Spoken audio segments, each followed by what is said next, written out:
Luca Nation, you're going to get a treat today.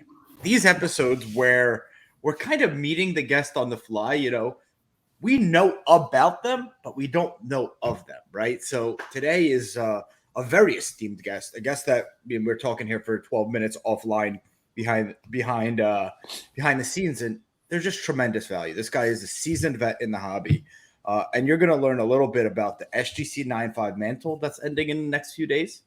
A little bit of Derek Grady's Saturday, the 27th of August. We're going to roll this way before. The extended bid. So, Derek Grady, Heritage Auctions, welcome to the show. It's truly a pleasure to have you.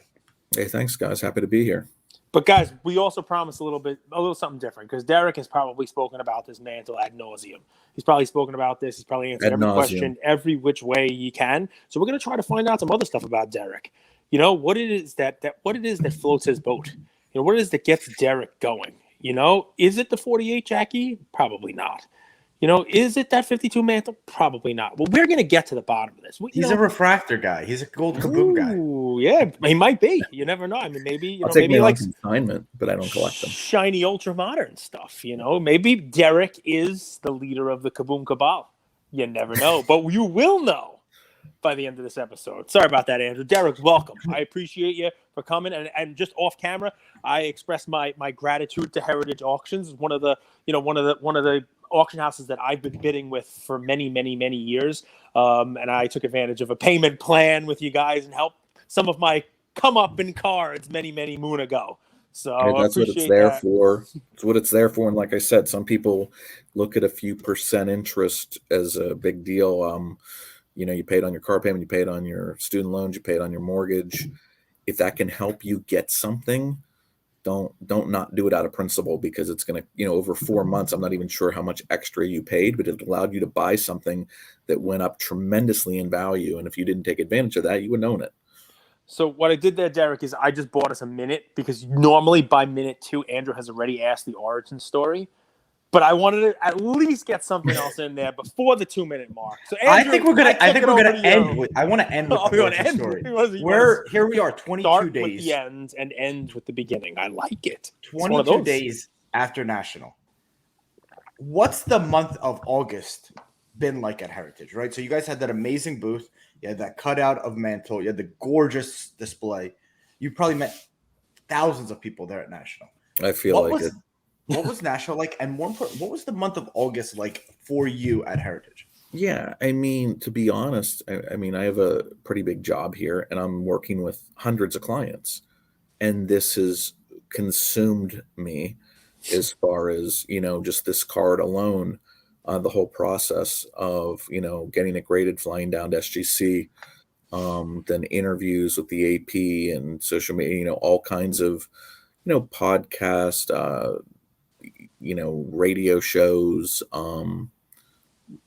just all kind of phone interviews, a little bit of everything. So this card, and then we have this, major auction. And that, by the way, that was the first National that I couldn't go walk around and enjoy as a collector going around. I mean, I did the radio show, I did that with those guys. But it was mostly babysitting the mantle and talking to bidders about it. And then kind of watching the case and pulling. Every time I pulled out the card, there was a line of people that want to take pictures.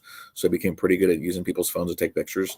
Everybody, whether it was an 80-year-old man or an 8-year-old kid, boy, girl, didn't matter. When I stopped by, I tried to say hello to you. I was with the team from SGC when we walked over. I took a look at the card, you name it. But I did not get the chance to, shake your hand, say hello, because Nat Turner and you were chatting it up. So I know my place. I know my place in the hobby, Nat. And I'm not going to interrupt you and Nat having a conversation. I know. I had a good talk with Nat. I would consider him a friend. We chat and, but just typical business. So, Derek, I'm going to take this a different way. You ready? Because you've answered about this card a bunch of times. And I don't know whether or not I'm nuts. People have said what makes it fun to listen here is that I don't make it a safe space, but I'm not going to make it unsafe for you. I'm going to take this, I think, a different way. I'm a freedom of speech guy.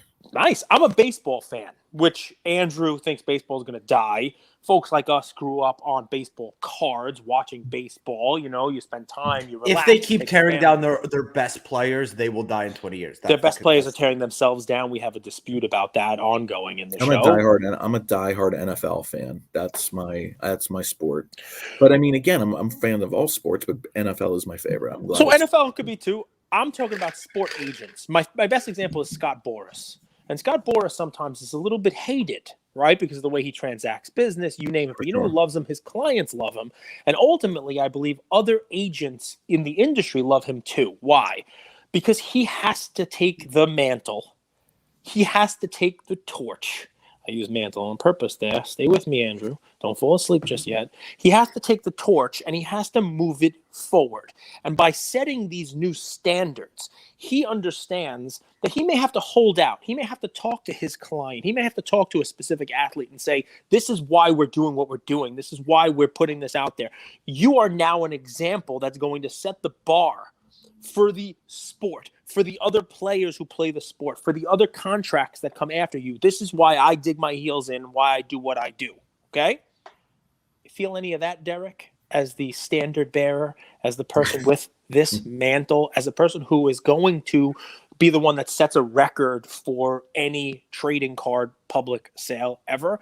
Any of that going on in the back of your mind? You know, I mean, when we first got the card, the consignor, absolutely. I mean, I was in competition too. This wasn't just we're going with Heritage. I had to make a proposal with Lee, who's a VP vintage card expert on the East Coast here with me, and we made a proposal the second time down there, and we got it. And there was going to be he wanted $5 million, and I was like, it's a raw card, and we had to agree to sell it raw. I'm going to get into some stuff here, so cool. Bear with me. Great. Okay. So he has read online horror stories about grading.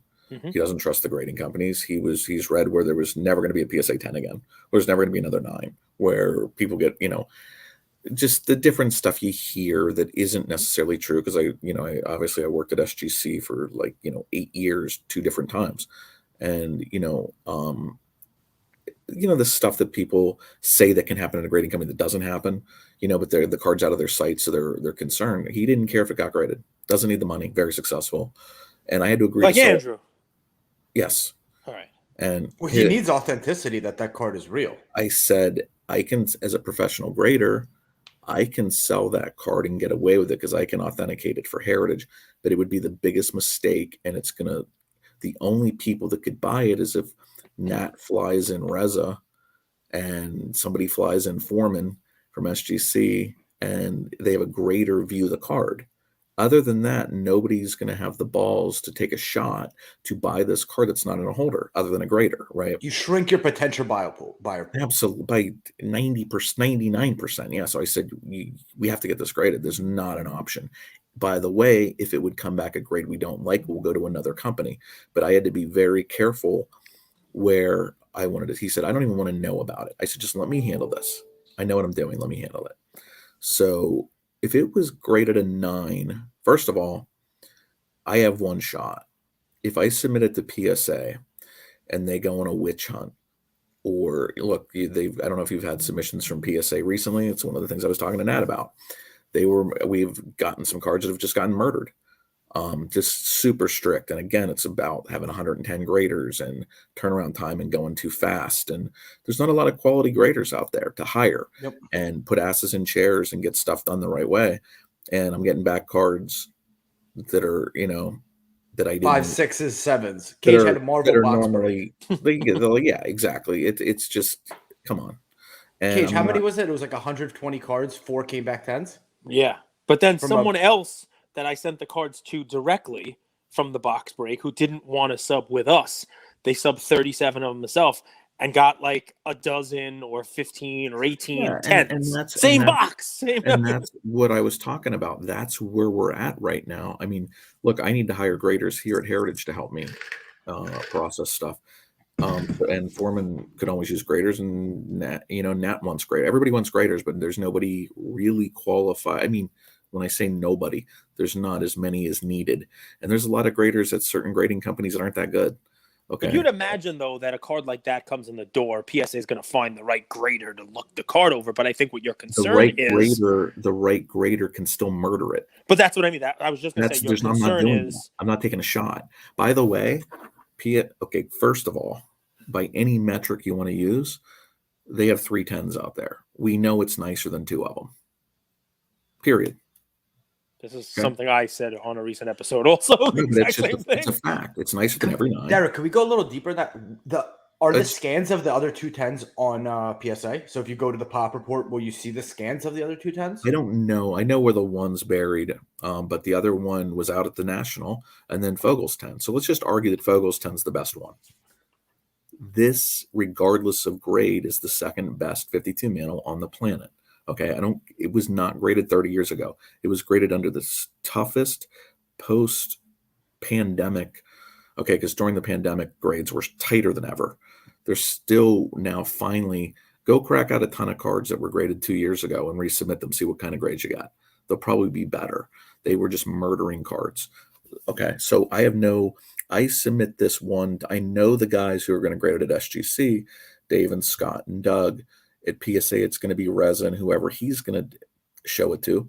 And if they go on, for whatever reason, some kind of a witch hunt, and they say altered stock or, a 5, look at the just back. To be clear, Derek is not saying PSA did this. Derek is not saying that PSA has any reason to do this. Correct. What he's saying is, from his experience, this is a risk that he doesn't want to take. And Derek, let me take this down a road for our listeners, right? Because you have some amazing experience, but let me just give just a real world example for our guys that I think will help elucidate here, help expound on the point that you're trying to make, right? So I submitted a card to PSA a long time ago. Not a mantle that's a 9, not a mantle that looks like this, but a card that when I bought it, grading did not exist, right? And no one was thinking about what standards of grading there would be. It was a Shaquille O'Neal Beam Team card, right? That I bought at a show, and I loved the display that it was in, right? I watched somebody take it out of a pack and put it in a display. It was at a giant stadium show. I don't know if it was national. I have no. It was a huge, huge show, right? And I watched him pull out a pack. I need this card. It was $100, right? I had pulled a Jordan myself. I was going to make the whole Beam Team set. And what he did was he put this label maker, like a Brother P Touch, and he wrote Shaq and Beam Team on the 2 different labels, and he put it in this thick lucite glass kind of screw down. It was like this thick. It was a chunky thing. And he put it right in the middle and said Shaq Beam Team and screwed in these 4 big screws on it. And I kept it in that for years. This was like one of the prized possessions. I bought it at a show. I paid a lot of money for it. I was a teenager when I bought it. It was a cool prized possession. So what they call it, altered stock when you submitted it? I submitted it and they said altered. 100%. Not and that it was altered, right? I disagree. Let me go back to the thought. I did not. So I'm thinking PSA is really tight right now. There's nothing wrong with the card. I don't think they're going to go on a witch hunt and reject it. If they 8.5 it, I'm going to review it. I haven't had much luck with reviews, no matter what it looks like. So let's just say they 9 it. If they 9 it, it's lost in a sea of 9s or 6 9s. They're basically saying we're PSA, we have 3 10s that are better, or we would attend this. So they're already saying it's better. There's 3 10s better. So this can only be a 9 in their holder because they're not going to 10 it. Okay, because I don't think it's a 10. I think it's a 9.5. SGC has a 9.5 grade. That is the reason. If I send it to PSA and get anything less than that, everybody can say it's your fiduciary responsibility to disclose to anybody that it was already submitted there. Yep. Okay. I get it. So PSA says 8.5 or 9. I got to tell people it was submitted there. Here, I don't have to tell anybody it was submitted there because it never was. PSA could have said altered too, right? I mean, very easily. I bet you a guy like this it would have been a farce. It would have been a joke. But based on their standards, right? Anything can happen. You have a guy who doesn't want grading. He could have had it in a lucite. I mean, I remember the first mantle that I saw was stored in exactly one of those. Here's a flaw. And I would tell Nat this. We've graded when we first started. PSA used to grade cards out of screw downs all the time. We do it at SGC. We did it at SGC. You were taught as a kid to put your cards on screw downs. That isn't altered, for the love of God. It's not altered. It's protecting the card. Now, if you want to deduct a grade for it because it has shiny corners or because it has pressed down corners, then adjust the grade like SGC does. Calling it all altered when it was in a protective plastic is not the same thing as a card doctor. That's just ridiculous. But you should knock the grade for a screw down that you can tell it was in a screw down. But that's just something I still can't believe they went in that direction with that, because you were taught as a kid. I mean, I had hundreds and hundreds of cards in the 80s and 90s in screw downs, and then once I realized that if you screwed down color bordered cards like Jordans and Jerry Rice rookies, they could come off on the screw down. So I remember one day just staying up all night unscrewing the screw downs to get the cards free of that, and I did lose a couple Rice rookies in the process. Didn't lose them, but they turned out to be like 5s. I'm curious. Are you, Derek? So, are you a liaison for the seller? Is that how this relationship works? Are you an agent for the seller? Because like you take Golden, you take PWCC, they kind of sit in the middle, right? They don't want to push too hard towards the buyer. They don't want to push too hard towards the Derek, seller. what he's asking is, you mentioned a fiduciary duty to disclose. Right. Who's that duty to? No, who do you owe a duty to? No, I owe that to the bidder. If the bidder asks, you got to tell them the truth. You can't go. It would be like having a item that's authenticated by JSA, and you showed it to PSA rejected it. Okay, and you're selling it with a JSA. You can't. If somebody, you're supposed to tell people the truth. Like, hey, by the way, this was looked at and not. You have to tell them that it was submitted elsewhere. I didn't want to do that and say PSA graded it this, or they would be going around saying, hey, we graded it an 8, we graded it a 7, we graded it a 9. Here, there's no issue. It was never submitted anywhere else other than SGC one time, got the right grade. And I count on them to be consistent. They're not as busy as PSA. They obviously have exploded. I mean, pre-pandemic, they were 25 employees? Post-pandemic, they're 150 employees. They're obviously doing something right, or the other companies are doing something wrong.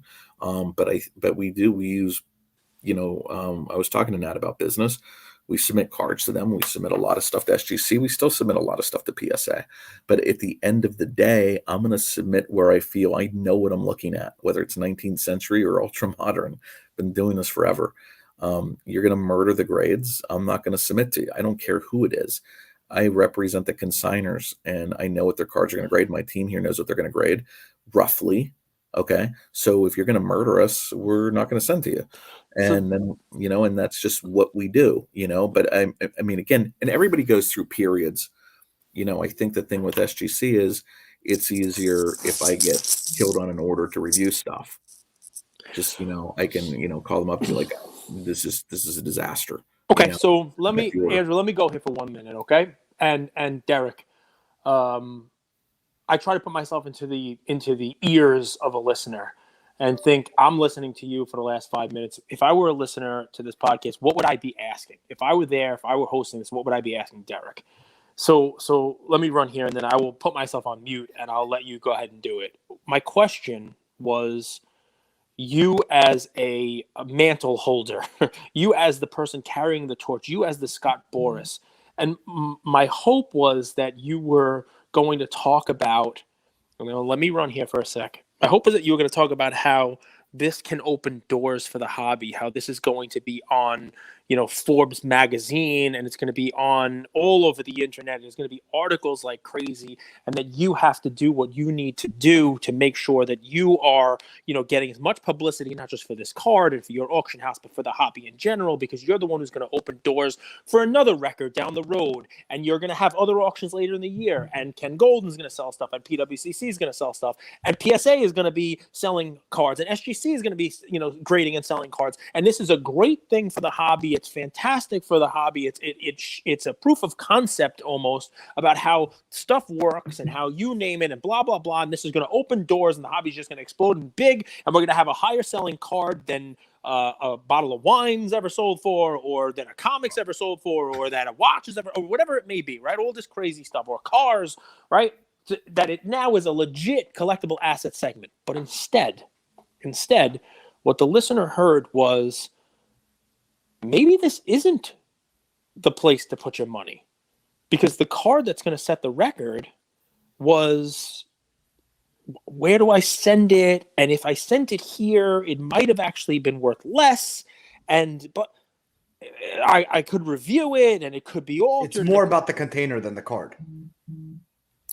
Well, I mean, that has no. I don't think one has to do with the other. This is typical. First of all, most of the cards that are setting records are already in holders. Yep. Okay, that's still a separate asset class. True. This absolutely is exactly what you said is going to happen.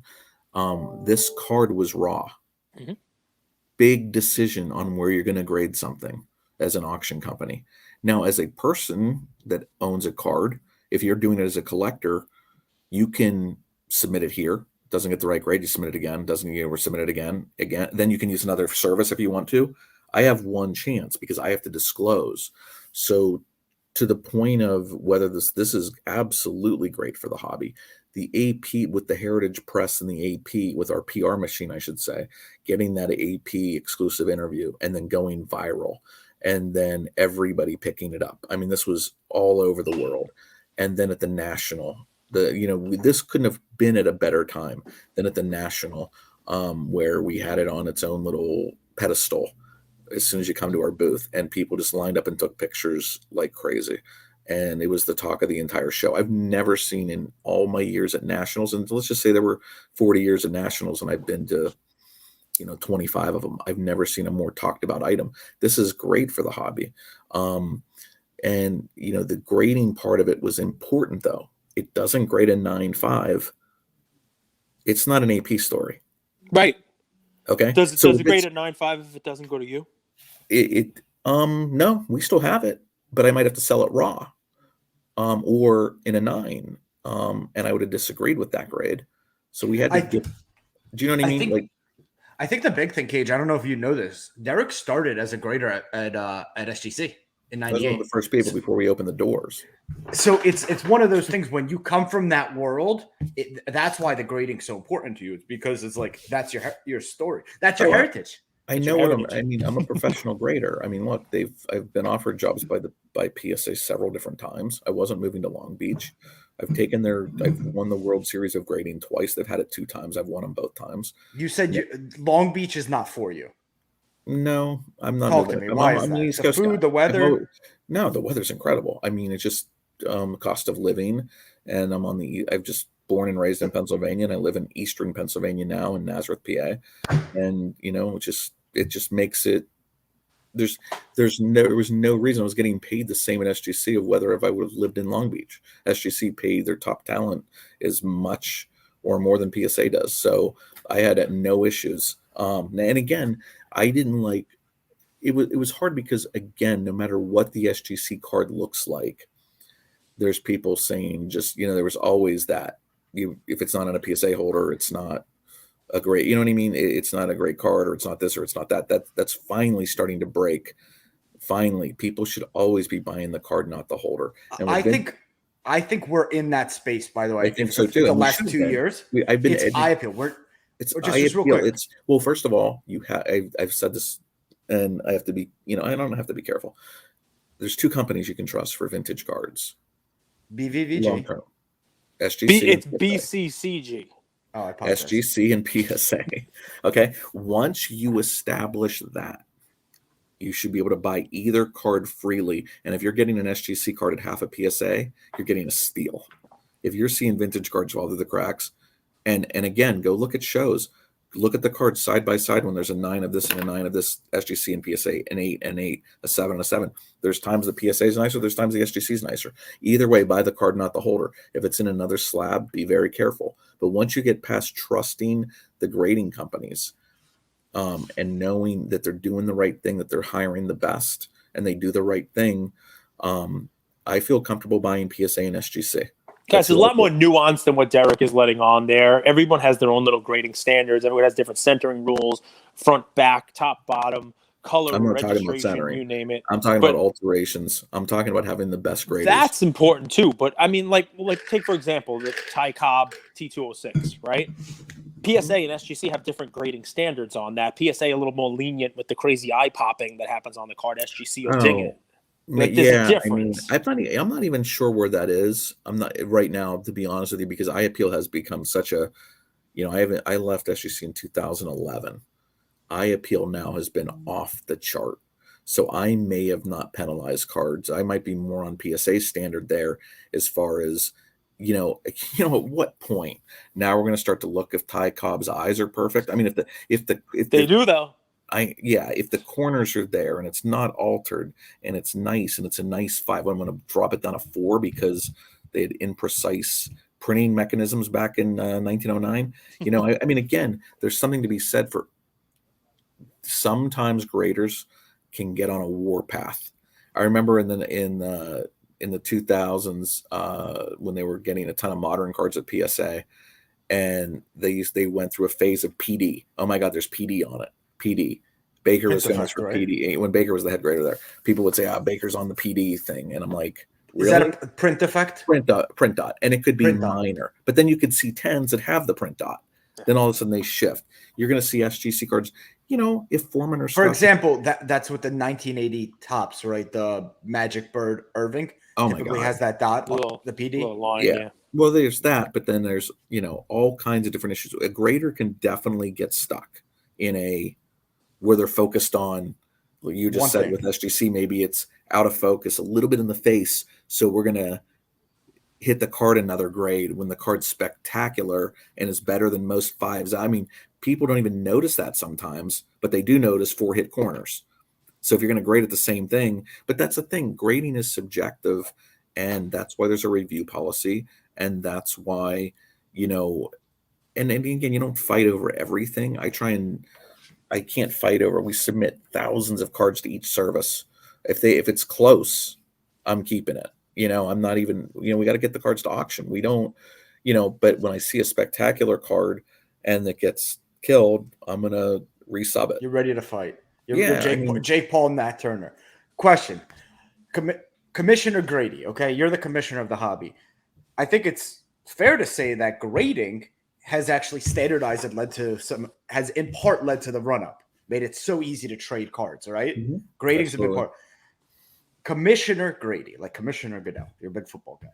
You're in charge of the hobby now. This is what he means. Oh boy, you're in charge of the grading part. You could do. What do you like, or what don't you like, or what do you think of the current grading environment? Not just when it comes to the 9.5 mantle, but just across the board, modern, all that. What's your entire hobby take on grading, and what it's done for it? Necessary evil. It helps commoditize it. I would love there to be either a school or some kind of training program for graders. You can't just get busy and throw asses in the chairs and say, look, you're grading prisms, it's a 9, 10, or if you find a little wrinkle, call it a 5, because you can absolutely go buy and this happens in coins, so this isn't a negative, but you can absolutely go buy 100, just say Giannis prisms in a 9. Do you think if you crack them all out, you're going to get all 9s again? You think you can get some 10s, some 8s? 20% 10s would come back. It's subjective. It's an 8s too. Yeah, and you will. And it's subjective. So I'm not, and by the way, you can do that to me too. I would like to think I'm more consistent. I've got a crazy work ethic. I'll do the best I can to get it right. We always had, if I graded something, we always had somebody else proof my stuff. Okay, so if I graded something, one of my other senior graders would look over my stuff and then lower, and they had the right to lower stuff. If it was, or raise it. And I think that's the key. But right now people are so worried about turnaround times. I'm not worried about turnaround times like I am. Just get it right or close. And by the way, I'm not right on everything. I miss stuff.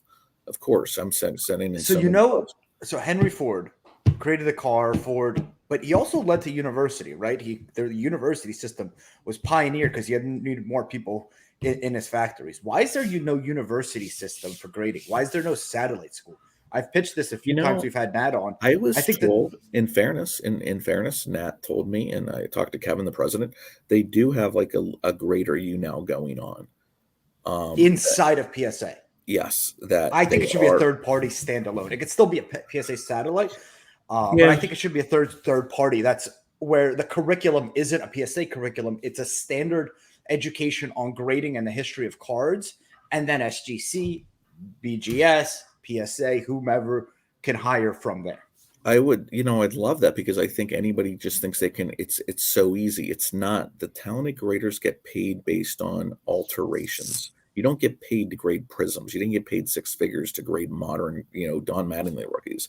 You get paid to catch the fake Cobb back, the fake Sporting News Roos, the altered 52 tops Manals that have, clear coat in the corner. I'm not talking white out. I can teach my kid any, that kind of stuff. I'm talking really good stuff that lights up under a black light, or things that my eyes hone in on. How about cards like Unitas rookies where there's always snow, but imagine there's a bunch that come with no snow. How's that? Lick your finger and wipe it over once and see if you come up with any color. There's a lot to learn. And a lot of people think they can grade. There's a ton of dealers out there that have been doing this for 40 years. They can't grade to save their lives. Okay. Trim cards. You got to know the edges on how that card comes. And there's just a lot to know. This ultra modern.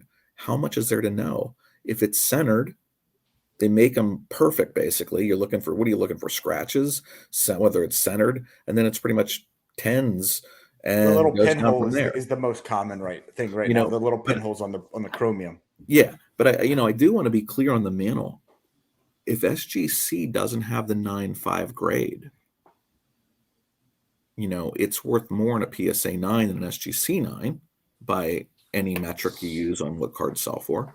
That 9.5 grade was the key, because the highest I could get at PSA was a 9. I knew they weren't going to 10 it. So the reason I chose SGC was, I believe they're more consistent at this time, but that 9.5, I really was shooting for the 9.5 because it deserved it. And that's the grade they arrived at. I didn't have to fight. That is the grade they came to. I mean, I know what I'm doing. I know what I'm looking at, but still a 9 to me, the card is a $6, $7, $8 million card. And here with the 9.5, so we originally, if it was going to be a 9, the estimate was going to be 6 million. As soon as it got a 9.5, the estimate's 10 million. And now it's comparable again to the 10s. What's my favorite part about all this? Because I don't play in your world, Mantles, Unitises, Snow, all that. The peon and the big guys are all fighting for the good grades. It makes me feel good. It makes me feel at peace. Why wouldn't you? I'm passionate. Look, I don't have. If I started cards you love. Keep in mind, I see cards in my sleep, so I started collecting game used jerseys and game used bats. And I do autograph cards. Derek. This guy, I could tell this guy's a PA guy. I'm from Philly, by the way. So all right, okay. I'm from Western Pennsylvania, and then I moved over here for work. But everybody's passionate about, if I don't care if it's a $10 rookie, if it's a Hall of Fame rookie, it's a Charles Haley rookie, and you need it for your football registry, and you go around a show and you try and find a raw one, and you pick 1 out of 100 that you find are 50. Out of 50, and you submit it and you get an 8.5 on it, you're ready to free. It's not about the money, it's principle. You want to, if you collect 9s on Hall of Fame rookies. My point was, I don't even know why I came up with Haley. I am a Cowboys fan, so maybe that's why I said Haley. Philly guy from Cowboys. Could have been a Niners fan too. It would have worked. Yeah, what a guy. It's true. From Pennsylvania. I'm not an Eagles are right there. Eagles are right there, spitting distance. And you're like, no, I'm going to go America's team. Dude, well, they're not anymore. Jerry Jones ruined that. But I grew up in Western Pennsylvania. I should have been a Steelers fan, but I would agree with that. I was a rebel, so I didn't. But no, everybody's passionate about their grades. Now the problem is, keep this in mind. When grading was $7 a card, $10 a card, now what's the minimum? 30 at PSA, 24 at SGC. That people were submitting a ton of cards that aren't even technically worth getting graded if you look at it that way, but people want them graded. But if you get killed on an order, it sucks. You used to get excited when you package, and I'm telling you, everybody's gotten tighter. It's not just PSA, SGC's gotten tighter. It just happens because you're busier and you have to turn cards out. But I think they're fair with the review policies. PSA, SGC, they're fair with it. Beckett, I don't do a ton of business with Beckett. They've just never been asking us for, I don't know what their deal is. Haven't done a ton with them, but we use them as well. I know ISA is now around. Haven't used them yet. I know CSG isn't, I have nothing negative to say about either of those companies. I think they have qualified graders. Kuntz knows what he's doing. The guys at CSG that's part of a coin and comic company. They know, I think those companies are going to do it the right way. Keep in mind, when we first got into grading, it was PSA and SGC, and then Beckett came in, And then there was everybody that could afford a slab machine put one in their basement and started slabbing cards. You had the USAs and the pros and all these Yeah, knockoffs. but not everybody has graders there with a real nice table, socks and sandals, a box of tissues on the grading table. Like, I mean, like you really, there's some. Why has HDA got to catch strays on our show? It's hybrid grading. Look, They use all these those computers. look, all those companies are going to come and go. I saw somebody at the what was I going to say? Literally, Derek, what are you going to do when artificial intelligence and computers? We run all of these cards and we realize it's all a crapshoot. And we go to Derek Grady, Commissioner Grady, and he's like, yeah, artificial intelligence says no. Look, you want to get the measurements for centering? I love that because a grader can be biased on centering. Let somebody grade his 52 mana with like people are going to look at that and say it can't be a 7. Oh, yes, it can. It's probably closer to 2 to 1 than 3 to 1. That can be a 7 easily. You don't think artificial intelligence can pick up alterations? You think I should get my mantle regraded? Is that what you're telling me? I'd have to see the corners before we get. Not so fast, my friend. Do I think no, it can catch alterations. I know it can. I think it can help in a lot of areas, but there's some things that are subjective, and I think you can burn. I think you really need. Look, there's certain cards that come centered better than others. There's certain cards. Look, if you find a Bill Russell rookie, there's going to be a little bit of snow on a 57 basketball card. You have to have a little bit. Standards can be a little bit different for different issues, I think. And I think that's where somebody knowledgeable that knows what the hell they're doing. But I think it's hard back to we need more quality graders. I think coming from an auction house is okay. Coming from you really have to study cards. I studied cards long and hard before I was a grader.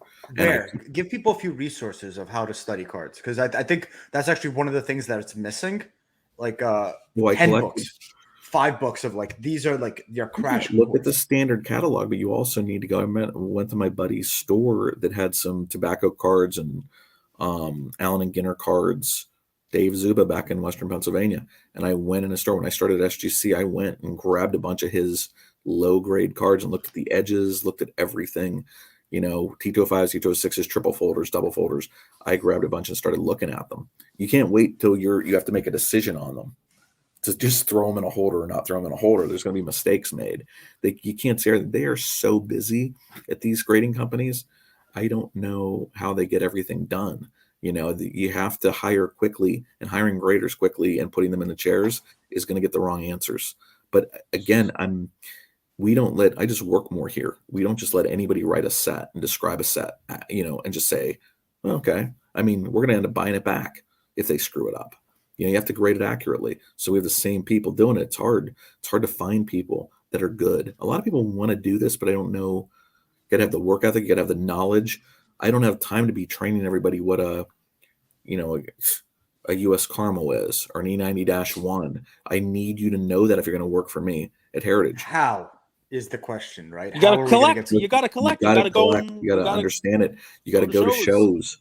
You look, every show you go to, you can learn something. Get out there, expand. There's people that just do ultra modern. There's nothing wrong with being an ultra modern. You're either wired or you're not. You remember we walked in National, and I'm not gonna crush a table, right? But we walked past this bat that I thought was awesome, right? It was green. It was an H&B bat, and they had a tag on it that said it was from the 1906, World Championship game.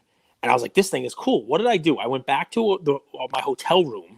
Right. We did a show and I started researching this bat. I started researching like crazy. And what I found was Bradsby didn't join the company until after 1906. So I went back to the table and I told them, you got the wrong year on your bat. You know what I mean? And they changed it. No. And to that point, when I was, I'm at SGC, I'm the head grader. It's 2003. And I was at the top of the food chain where I couldn't go any higher. Unless I moved to Long Beach. PSA's. Is there initiation for the young graders? Do you make them do stuff like Edward Scissorhands or anything like that? I think we just, in the grading room, all you do is ball bust. You listen to music, ball bust each other. There's no. Hey, Mike, new guy. Lunch is on you this week. Go grab it. No, just rip them constantly. Tell them they suck. Even worse. No, it's definitely like a locker room mentality. But I started opening up every auction catalog and learning jerseys and bats because I wanted to learn something else other than just cards. And I can still learn about cards. We still get new discoveries. But at the same time, I wanted to expand more of my hobby knowledge, and that's by getting catalogs like Heritage, REA, Hunt, Leland's, all those catalogs, and you're going through and you start looking at the items and learning about them, like he just did. About how many people see a bat and then go back and research it at the National. If you're doing ultra modern, you're just thinking ultra modern. I don't know bats for shit, but I know H&B wasn't H&B till like 1915, and you got 1906 on an H&B bat. That's a problem. I just think it's fun to learn. If you care, look, what did I go to college? I got a social science degree from the University of Pittsburgh. What's the point? But I'm reading anthropology books like I give a shit, and I'm reading and I'm just regurgitating it. At least I'm interested in this stuff. And I by the way, having an ultra modern expert's awesome. I'd love to have an ultra modern expert, have a vintage expert, and ultra modern, have people that can do a little bit of everything. I think there's something to be said. That's not going anywhere anytime soon. Look at the card prices. Whether they're too high or not is one thing, but a LeBron RPA, whether it's 1.5 million or 500,000, it's still a fortune, and they're not going anywhere. He's a goat. He's one of the goats. And that's here to. I think the modern stuff's here to stay. I think I just don't want to see them do, as I'm all shifting all over the place here. What I don't want to see them do is mass produce or create too much. Hey, we just printed a logo man yesterday, and it sold for $2 million. Let's print another one, and then another one. And then another one. That is happening. That is currently happening. They need to slow that roll, because they will, just as we've enticed people to get into the hobby, and this Mantle thing is getting more people into the hobby. Okay. We're getting the press. More art investors are probably looking at this as real. This is a real piece of art now. This is an investment. And how many sports fans don't collect? I've always made the argument my whole life in the hobby. Why are there stadiums selling out? And I could never see not collecting. And there's so many people in your aisle at this game that could care less about owning an autograph or a card or anything. I think with Fanatics buying, getting the licenses and buying tops, I think they're going to put, I know they are. They're going to go crazy marketing. What would be your first move? You're head of Fanatics. What would be one? They're going to have the cards in the stadiums. I think they're going to do all kinds of special things. My thing is be careful with mass producing. If you remember, so you guys are younger, in the 90s, remember when I grew up in the 80s? You just sunned me. I love it. Derek just sunned me. I love it. There was Topps, Fleer, and Donruss in the 80s. Then we got into Upper Deck, revolutionized the hobby. Does that sound familiar, Andrew? Okay. The history it's of like the talking 80s. to you. Then it was. I've done this a million times, okay. Derek. Then it was. And you forgot Deck. Score in '88. Then yes, Score, and then Leaf comes in, and then all of a sudden they 90. start making, then Fleer has 42 different products, a low end, a high end, Ultra. Yes. And Ultra sick. Skybox. And then and then there was Stadium Club. And then when people couldn't get people. Do you remember when people used to say, I'm going to buy a set? I'm going to do a set of every year. It was like buying a Hess truck. Then they couldn't do it anymore. People quit collecting because they didn't enjoy it anymore, because they felt like they failed, because you have to get 57 different sets now. Yeah, couldn't get it all. What's your favorite era of cards, Derek?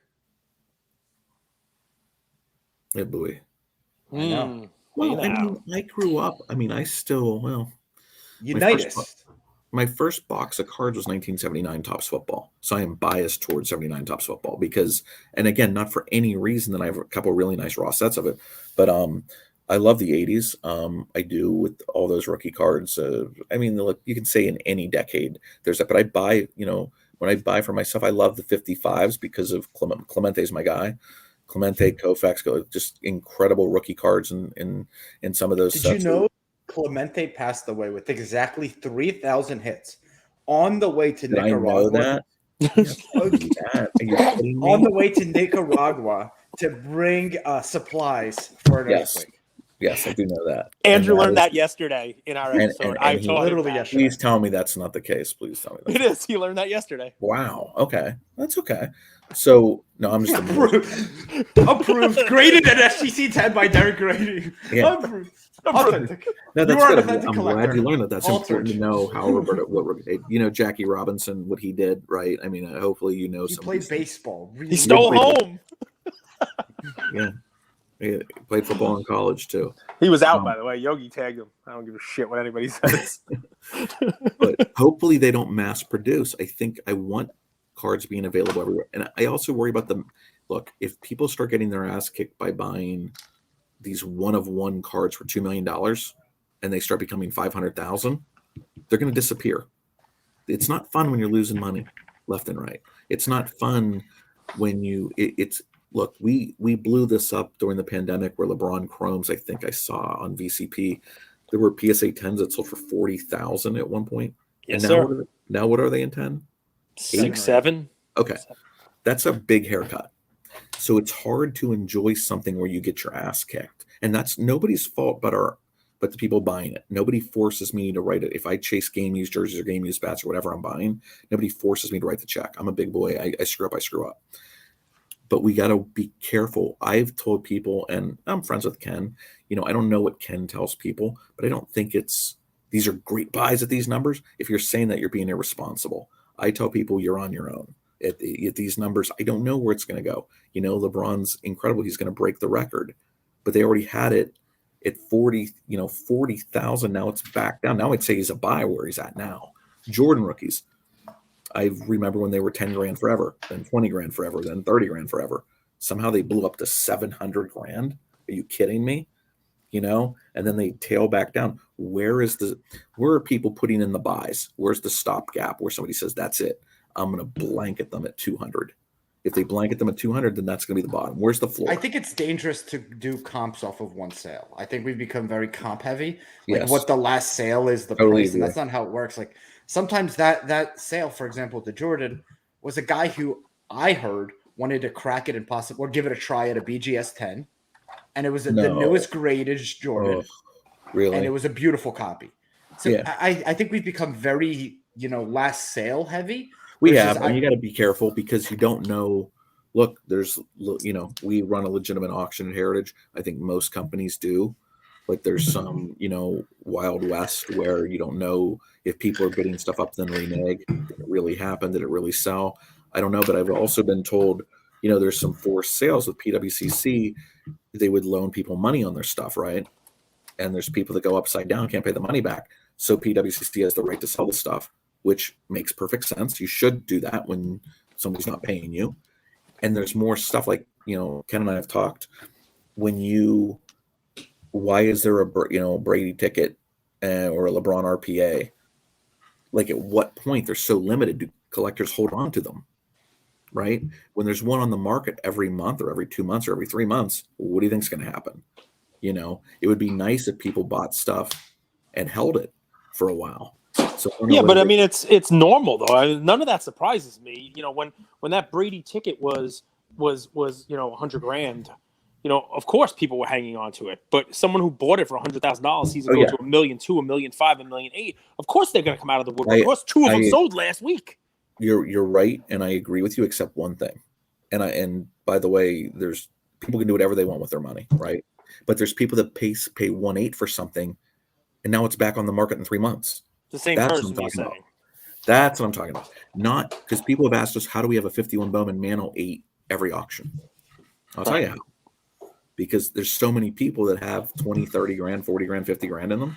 They finally took the money off the table and they want to use Heritage. We're one of the biggest auction houses, and we have the VCP record for 8s. So what do people do? They call us, they do the research, they work with us. So we tend to have a 51 Bowman Mano 8 in every auction. Derek, you want to laugh? Andrew, Sure. What's VCP? Voice controlled productivity. Voice control protocols. Good Right? God. You do this, you do this, you do this. No other auction house does that. So Wait a you guys are the best at managing and delegating the staff. Wait a second. I just You made don't that use up. VCP? Are you a card guy?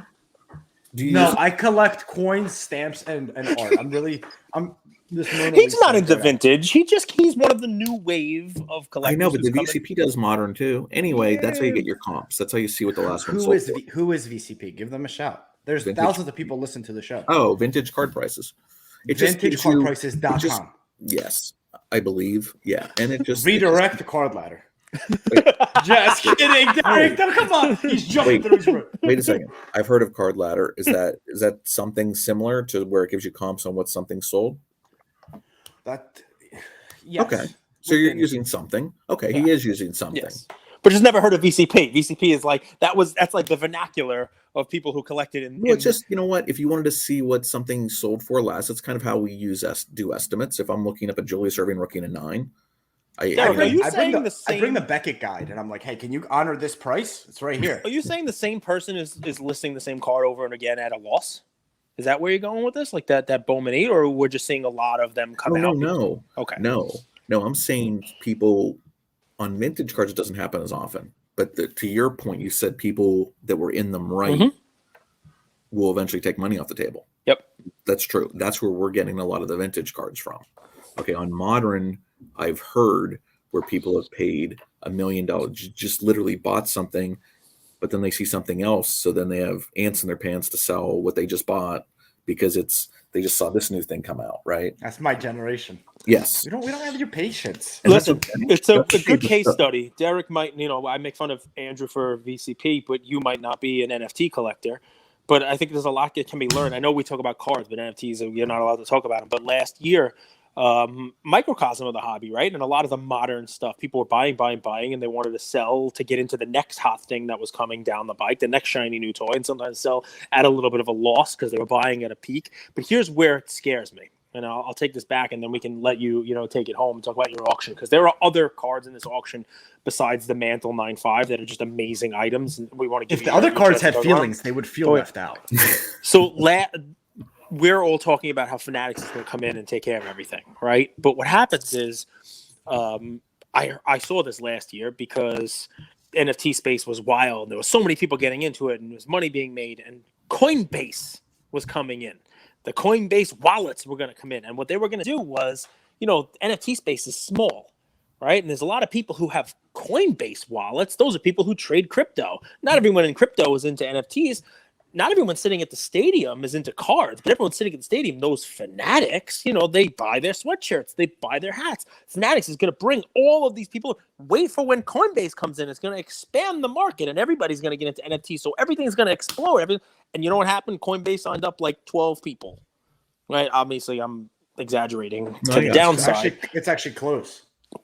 But nothing exploded, and now the prices are continuing to come down because of mass production, because every day there were another 10,000, 50,000, whatever these things would come out all the time. I'm a little nervous that we might not get to the Fanatics, time period here. Before demand. They have to be careful. Hey, I still think they're printing like 87 Topps baseball. That stuff is there. Oh my God. I don't even know what it goes for a box anymore, but man, that was always junk. I swear to God, I don't know what they made in that during the boom. But guys, I think so if there's not enough supply, prices are so high that only Cage and Derek can afford. If there's too much supply, everything's $1. So it's not this. It's a perfect. There's a happy medium. And I don't know. Look, we're in a capitalist society. That's right. If you're Fanatics and your product keeps selling out, and you have dealers begging you for more, and Target's begging you for an exclusive product, so then they start making exclusives for different. And the breakers will take whatever it is you'll give them at whatever price they want to, whatever price you want to charge them for it. And people have come on and said, "Hey, wow, the price has to be less. Hey, we should get rid of Recon and Flux, and we should get rid of all these Chronicles. We don't need that. We need to find that happy medium." Well, try telling that to a company that can print something and sell it the next day and sell out, or no matter what to sell. It is an interesting little case study, right? Because that corporation, they need to make as much money as they've invested billions of dollars. They're not going to not make money, but someone should say. Well, if we expand the base, we have to expand the base. They're going to have to keep some products limited. They can make low-end products, high-end products. People want to get their rookie cards, and you can make you can definitely do it. I'm not sure what the metric is on how they're going to do it exactly, but the one thing you don't want to do is mass produce, because you chase people out, because we've done that a couple times in the hobby.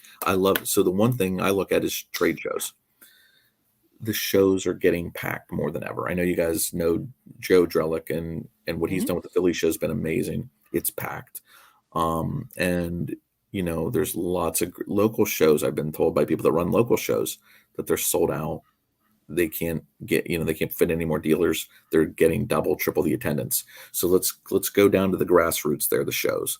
And now there's stores popping up again. Do you remember when there was a store on every block? Oh yeah. Okay. Oh yeah. When I was in high school, it was like a new show opening, a new store opening like every other week. Yeah. And then they all disappeared. and and they're I wouldn't gone. know where to go get anything. Yep.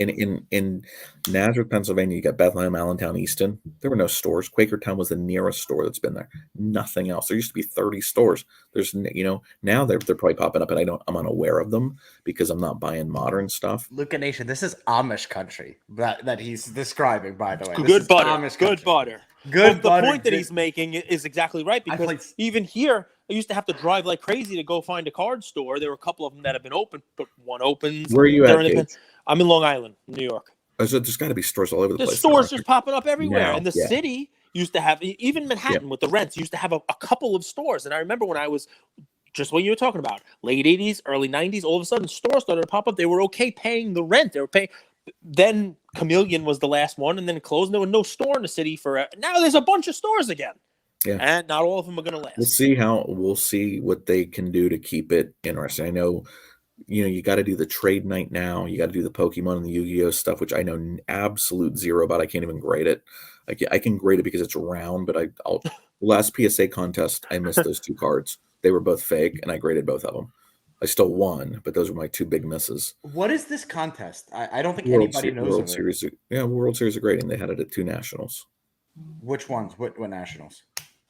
2 years ago, or if that was canceled 3 years ago, and then one in 2000. So it's something that the graders have to be involved in, Andrew. It's a fun thing, right? It's like a spectacle, right? But the graders don't have time to do it now because they are taking in so many damn cards and trying to find people who can grade those cards. They don't They even just have come see how good you are. Yeah. And it was open to anybody, and I took it both times. I think I won $2,500 each time. Whew. And come see how good you are. It's like, what's the benchmark, right? Like, how do you? Well, they give you 40 cards on a holder, and how accurate you are. Yeah, it's a test. Yeah, it's a contest. Who decides how accurate you are? Well, they already picked whoever designed it.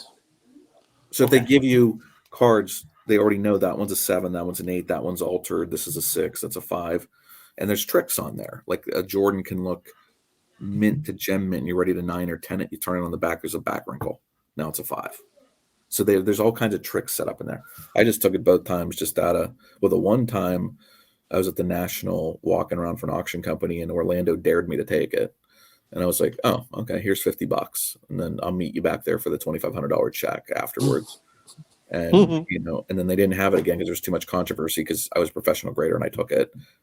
So Derek, quick question. So you had that. So when kids are coming up to the booth, they're touching the mantle, are you Windexing, get it out of here, you youngster, get out of here. This is the big boys here. The ops staff is doing that stuff, but no, they're not.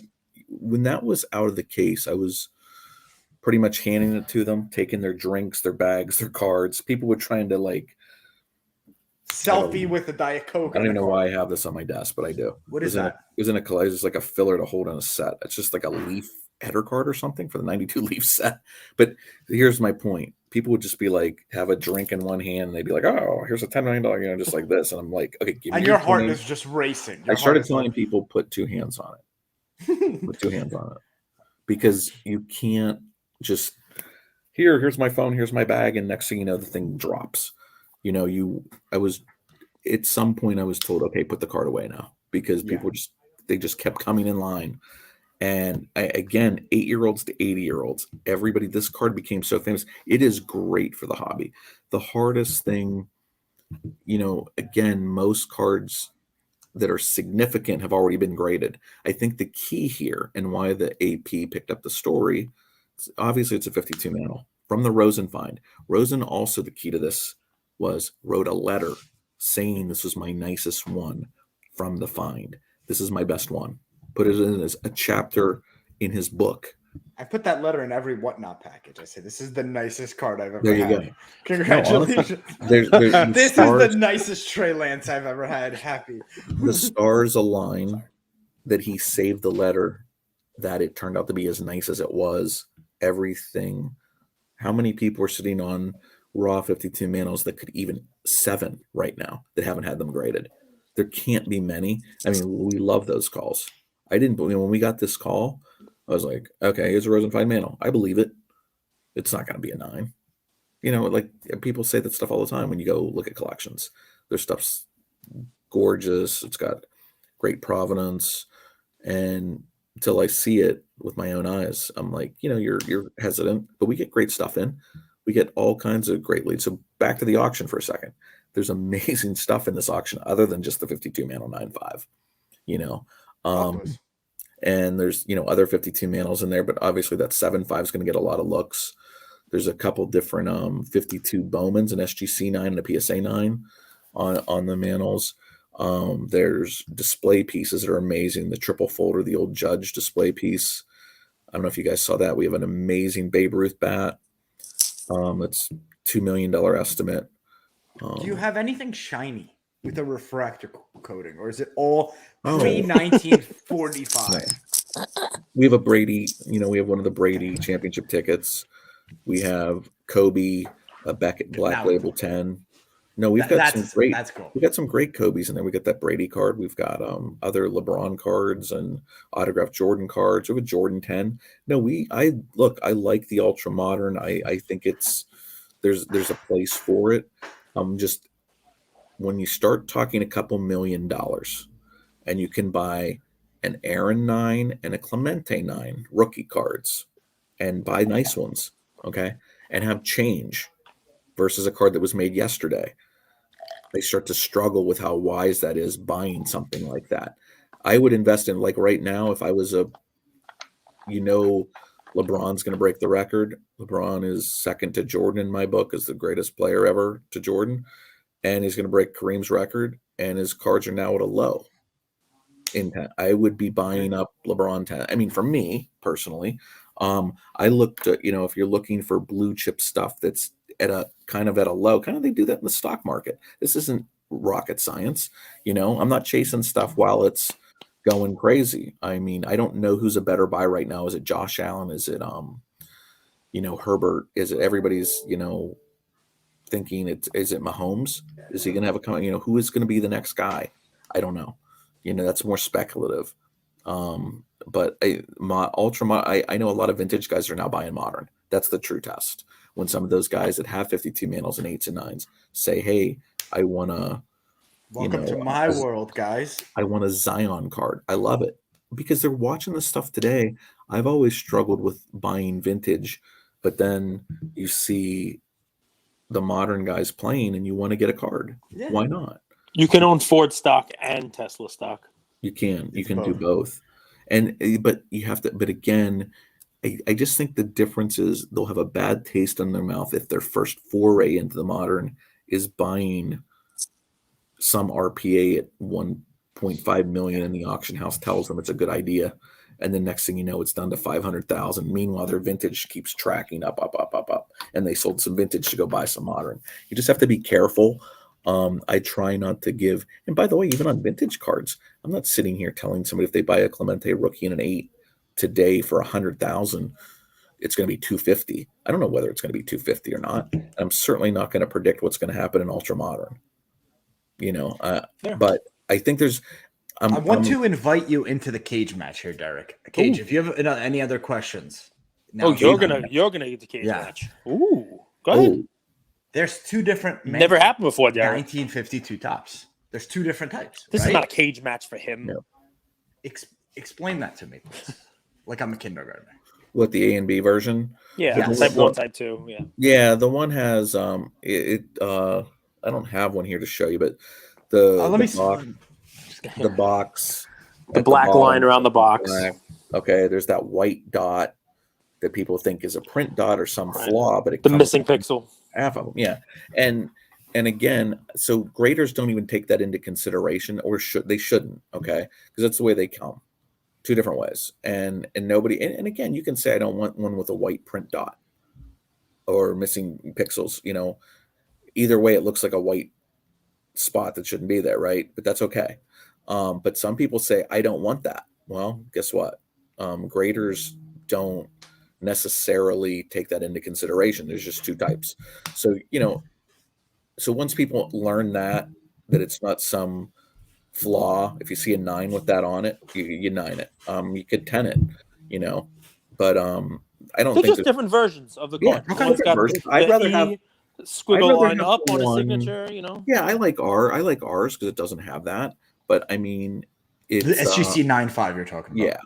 But if it did, I would have made the argument it's still a 9.5. Don't, you know what I mean? Don't penalize it. It's absolutely gorgeous. It's packed fresh. And, you know, and by the way, maybe this changes something at PSA. I've always made the argument, if they want Beckett black labels to go away, they make a black label. And you'll never hear it. What do you think? Or whatever label they want to call it, right? If they want 9.5 to a mint plus, they can add a mint plus to their scale and get cards. Can you imagine? How about this, just financially? How many reviews are they going to get if you already have PSA 10 Jordans and you're shooting for the pristine label? You kidding me? Not just that. Every 10 that's out there now has the ability to be resubmitted. I mean, listen, if their goal is to make money, it's a great goal. I mean, how many sheep do we see now paying $100,000 for a PSA 8 star Jordan? I don't think it's just about making money too. Come on now. Time out. SGC and Beckett both have a pristine label. Why doesn't PSA? Because of the simplicity of a 1 to 10 grade and saying a 10 is as good as you can get. And because grading is subjective. But we both know. Yeah, but we both know. So why do you need a pristine? There's some 10s nicer than other 10s. Yeah, but Derek, you know this, right? There's subjectivity in grading, just like you decided where to send that mantle to, right? Because a PSA might have told you something different, right? So you can look at a 10 and say, all right, well, this 10's better than that 10. Do you really need another grader with another subjectivity to tell you this one's a black label PSA? That's kind of silly. Here's the thing. Here's what I would do. The reason I'd have it is because I never want to hear that BGS just outsold my card again. I never want to hear that. There's no black label that's better than. Right now, I was talking to Nat, and they do tracking, and he was saying their 10s are selling it over 2x, 3x more than a Beckett 9.5, right? Okay. And it's been separating. I didn't research that to prove it. That's fine. What was the number? 3x? 2 to 3x. It's a statement told to you. It's an over here. It's fine. We're not going to take it for the veracity of its content. On 9.5 versus a 10, I know it's at least that on a lot of cards, right? More than that on a Jordan. Remember, there are various 9.5s, right? There are true gem, there's gem, min gem, all kinds. Speaking of that, the one thing Beckett made a huge mistake doing I've never seen this as a grader. I couldn't believe it until I noticed this. Was you can get a 9.5 with a 9 on corners. The one thing anybody can see right away is a touch on a corner. And when there's a 9.5 with a 9 corner and there's a touch on a corner, people just instantly go like, wait a second, it's got a white corner. Why is that a 9.5? Can't be gem men if you have a white corner. Okay, centering, you need to better. So that's where I think they made a mistake there. But anyway, I don't want another company's card outselling mine. So I would do it. But again, I don't run PSA, so I don't have to worry about it. Derek, this is the issue. This is actually the crux of it. These are grading companies caring about market values. They do. That's the scary thing. You're supposed to be a grading company. You're masquerading as such, but you actually really just care about the secondary resale. No, I think they definitely care about it because it makes you. It's again assuming they're doing the right thing. I love that PSA is willing to pay top graders, the top talent. Now I want my graders. Here's a better way to say it because I think you're on the right track. Why has it been forever after the pandemic where they graded another Jordan 10 when they've graded 300 or some prior to? Then they get a record number of submissions and the graders clamp down. Where are the rest of the Henderson 10s? They clamp down. Rice 10s, Montana 10s. Once cards go up, they tend to get tighter. I don't want a grader to care about the secondary market. Well, I mean, the flip side, Derek, is Gage walks in. Everybody sent in a ton of them during that pandemic, right? Yeah, and that's why they should have graded more, not less. But why? I mean, they graded a bunch during that. So I guess my thought is 300. The Jordan numbers did go up not by in much. 1920. Yeah, but I mean, a Jordan and a Henderson, like you got to think. I know you're finding mantles. You found the one raw 86 mantle. Wax boxes getting open, 86 clear wax boxes, and there's still 80 vending cases and 80 tops. And by the way, go compare some 9s that are being done today compared to. I'm not saying there's no pop control. I'm just presenting the other argument. That's what I meant to say. Yeah. Wait, back up. You just said it. Pop control. Yeah. I don't want my graders. I want to be able to walk out. If you guys are a team, right? Yep. And you guys say I'm in brothers. I'm grading in the East Coast office for PSA, and you walk in. You guys did an incredible job of finding pick a card, Montana rookie. You guys went around shows and you're showing me your 20 Montana rookies. You walk in, pay walkthrough service. Yep. I would love to give you 10 10s if they deserve it and walk out and shake your hand and say, man, you guys are great. You guys have great eyes that you did this. I just don't believe any company, you could do that. I think graders still have in their head some degree of pop control, and I don't want my graders ever. If we did that with the Charizard at last year's National. Wait, what happened? They came out like this.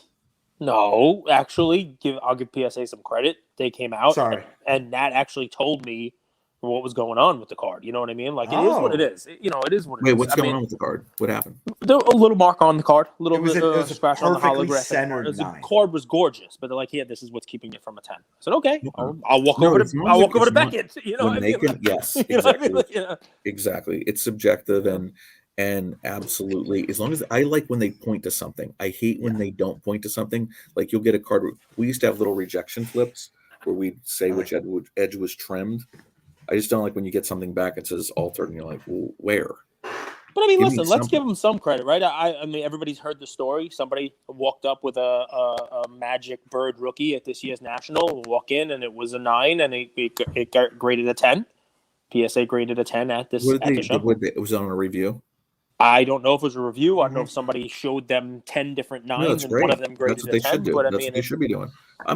By the way, I'm giving them credit. Keep in mind, I'm being a little bit hard on all the grading companies to be fair, to not do pop control, be fair. Don't just when you murder and you know what, anyone will say, why would we want to murder our customers? Well, I don't know. Look at some orders that you give back. If you're murdering them, you could lose them. Don't murder your customers. Be fair. Always look for reviews. It's not personal. There's cards that I've graded that I could get back for auction 10 years later. And I look at them and go, oh, wow, what was I thinking? I was either too tight, I was too loose. That happens to any of us as a grader. It's not easy sitting under a light all day in a dark room. No tissues. What's that? No. Derek, cage match number 2. Ooh. Okay. BCCE. The BBCE. Yeah. What is your take on them? I'm going to be even more specific. Would you sell a BBC authenticated box through Heritage? We do all the time. Steve's the best there is. He can make, but by the way, he's human and he makes mistakes. So if you make a mistake, I make mistakes. I could write a set raw and miss an altered card. That's a mistake. And I could have called it X Mint in our template, and it's altered, and we have to buy it back. Every grader makes mistakes. Every authenticator makes mistakes. That goes for every item. 2 in 12 months, 2 biggies. Bats, jerseys, but what? Look, if I were advising him, I would have said, why would you ever wrap a cardboard outside shell? You need the packs in your hand to examine the packs. Okay, so that Pokemon case would have been, I would have said, why would you seal a sealed case? Because now you have to be an expert in shipping containers, the outside of the box. You're not. You're a pack expert. And by the way, that he can still make mistakes, but I will buy BBCE. He's nowhere near made enough mistakes in my mind that he's the standard, and I am buying just like Tobby with bats. But there's no protection. There's no consumer protection for me. There isn't. But give me your, let me put it back on you. If it's not BBCE, who do you buy? What do you buy, or just stay away from wax boxes? What do you do? Goldberg Authentication Network. It's Ian and I. We're opening things up. We're authenticating packs. I swear. We're going to be wrong 50% of the time, but 100% of the time. Yeah, I swear by Steve. I do realize too that if you buy a wax box and you're getting his opinion, just like on an autograph, you're getting their opinions on autographs. That's their opinion. Could they be making mistakes? I've been told by FBI agents, why do you even collect? And I said, well, because I love collecting. And because if they can make mistakes in bats or jerseys or cards or packs or this, I was like, there's more fraud on Wall Street every day. Yeah. With insider than there is in our hobby. By the way, go talk to somebody that's into horse racing. You're bidding against somebody that's on the phone, and the person says, Oh, we have a bidder coming in from Saudi Arabia. How do you know there's somebody on the other end of the phone? What about Rolexes? They fake the little pieces inside. Every hobby I've talked about, there's some sort of fraud, and you have to rely on experts. And I have a Romex, but I don't make a federal case over one letter. I mean, it tells time. Where would we be? Nice watch. Where would we be without the authentication companies? It was legitimately the Wild West. I run into people all the time prior to grading. No matter what you have to say about PSA, SGC, Beckett, before grading, you'd go in the 80s, and there were guys with mint cards all through their showcases. And I am telling you, 50% of those were whacked, meaning trimmed, color added. I have some because I bought them in the 80s, and I was like, oh, shit. And then you go, when you start to learn more, like, oh, this one's small, but not vending small. It's small because it was trimmed. And you learn a lot that way. I have a couple trimmed 33 Gaudis from before grading, just buying them. And I still have them. I have them so that I can show them. We get them in our regular sets. We get them in our regular sets that we sell, where we might grade a photo lot, like 6 cards or grading, and you go through. There can be a percentage that are trimmed from just stealers. Maybe some of the people practiced on commons. How do some commons? I have this Hannes Wagner that my dog ate. Like, took a bite off of it. Yeah, but it's a second card. It's a tip-top red. Second so don't worry about card PSA ever graded, so it's not. What are your listeners' take on the BBC? Are there people bummed out, or are they outraged? Outraged. Right? They're protesting in front of the headquarters today. No, are they? No. Okay. No, what you'll notice about the feedback on that is Rick Probstein just did a story where he came out and talked about it and said, okay, this is, I trust the guy. You trust the guy. People who have been in the hobby who know him trust the guy. People who are younger who got in the last couple of years, they think that this is now an avenue for somebody else to come in and do it better. And there's nothing wrong with that. That's how progress is. I agree with you that competition is always good. But by the way, if it's a human being, they're going to make mistakes too. Yeah. So don't put this guy on a pedestal and then chop him down as soon as your new guy comes and starts authenticating wax and makes a mistake. And then it's like, I think maybe the issue is you're paying for the opinion. Let me correct this if I'm wrong, and we're just talking openly here. I have no idea. So if I go buy a 1980 wax box on eBay, basketball, and I open it up and it's been searched and they made a mistake, there's no refund or buybacks or anything, right? I mean, I would try to get my money back if I knew. No, but can you get your money? There's no insurance policy like PSA. Okay, if you buy something within a PSA point.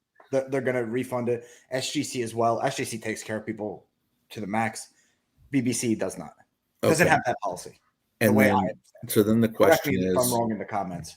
Yeah, no, I don't know. I don't know if they do or they don't. I'm guessing based on the amount they charge, not enough to cover mistakes. I don't know. Insurance. Patrick Bet David, he'll take care of you. This is what 75 minutes in. If you're working out to this episode, sorry, Luca Nation, you're welcome. You're welcome. This is what we're doing. This is separation season. We don't have the healthiest audience, man. I mean, they most of them look like me. Derek, 75-minute workout. Boom. Last question. Last and final. Here we go. Breakers. What do you think of this breaking culture that we're seeing? Maybe I'm too conservative. I just look at it like I'm not going to be lucky. So I've never participated in a break, but I also know that when you open packs from the 80s and vintage packs, you can open a 54 pack and pull out a Hank Aaron rookie that's off center with a hit corner. Like you're just not guaranteed nines. So I've never understood who these people are that jump in. I'd rather jump in on a modern break where I know the cards come out as 9s and 10s than jump in a 7980 O-Pee-Chee hockey box where I'm going to pay a fortune for a pack. And my Gretzky comes out with a nasty print line or 90-10 off center. I'm going to want to rip it in half. So I've never understood that gambling mentality of, I just feel like I'd always get the freaking commons. I don't feel lucky, but you're not going to see me at a casino that often, or I just play craps and sit there for a few hours. But, and I don't even understand it half the time. But with the breakers, no, I've never understood it. Is that, but I did hear the other day that's slowing down, where there was just a ton of breakers doing it. There was a ton, and they were breaking product like crazy. The prices started to just get ahead of themselves. Get ahead of themselves, and they're having to charge too much per break. And then sometimes the big card. Oh, by the way, once that big card comes out, no, that's over. You can't get that anymore. Right. So I was starting to understand that it's not a lot of, look, people are only going to bang their head off the wall so many times before they start to say, this isn't worth it. I keep losing my ass. I don't know. Yeah. I made a video the other day. This woman just kept banging her head into the glass. She just kept doing it over and over again. So Now, where is it compared to the high point? Are we halfway, or are we? Are you asking Andrew to get in the cage, and you asking him what inning we're in? Andrew, I'm asking Derek, you to educate me on the breakers. If you know more about that what stuff. inning is breaking in? Yeah. I would tell you a few big breakers will survive, in my opinion, but Yes. the rest will fall by the wayside. And that's breaking is a lot less about the audience. It's about it's a client service business where you got to really take care of your big buyers. I would say big buyers are probably 80% of their business, and the rest is just more entertainment for the room. So I don't know anybody other than a casual, hey, do you want to buy a spot in an 86 Fleer pack or something, right? Where you're going to get a few Jordans a box. Okay.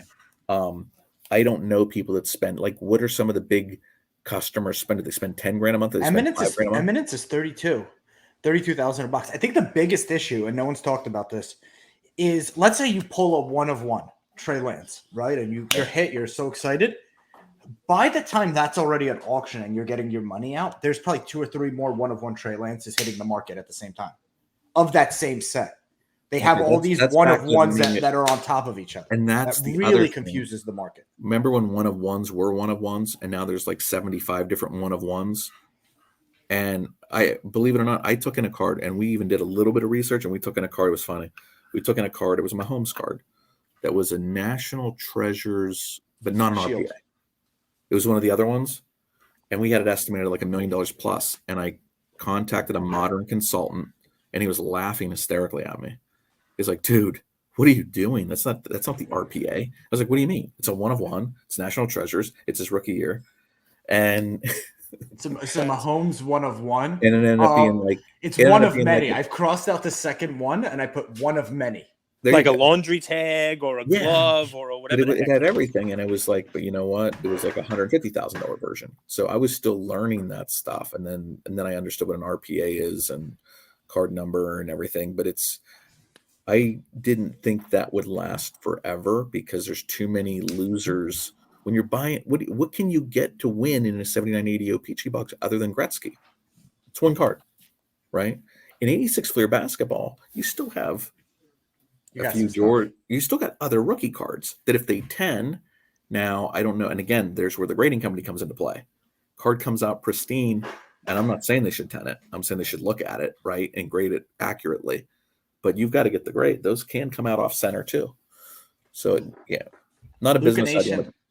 Marathon episode. This is coming out the week of August 22nd.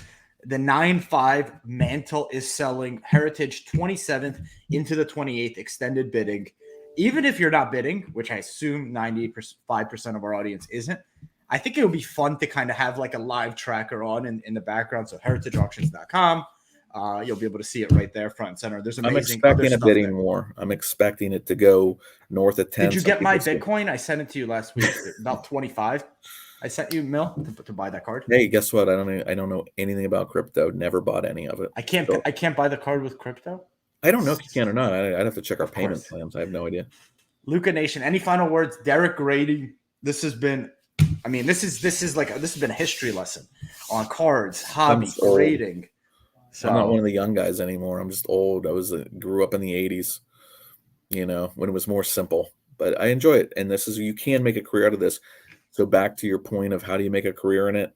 Open auction catalogs, go to your local store, go to shows, embrace yourself in the hobby, learn. Find mentors.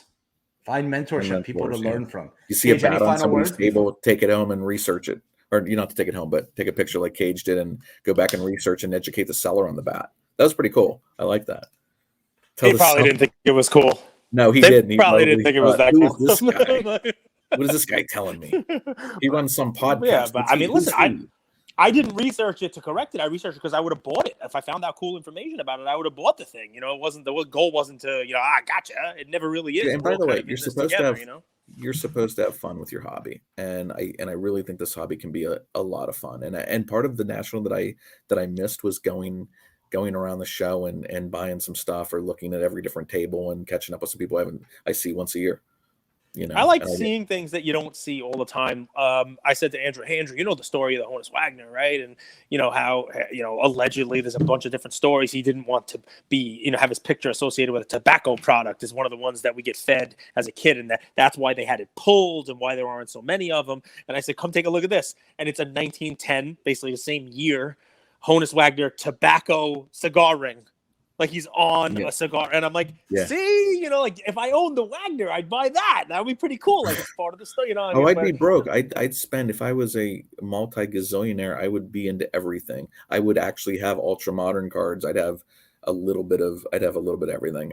You can talk me into. That's why, man, if I went to toy shows, I would get into toys and want to buy the stuff I grew up on there. You know what I mean? That's right. Get an odd. You can get me into all kinds of stuff. I'm a collector. I got the bug. So that's it. Derek, it's been a lot of fun. We appreciate you, man. Thank you very much. It's been a marathon. Hey. Thank you all for listening to another episode of Lucas, Tigers, and Bronzo Mai. I wanted to tell you about a new service that we have starting as of today, and I'm really, really excited to bring it to you guys. So as a part of our partnership with SGC, we got 50 free submissions every single month, and many of you have taken advantage of that. And it's amazing that we could have the opportunity to 650 episodes, 675 episodes in, to go ahead and give back to our community.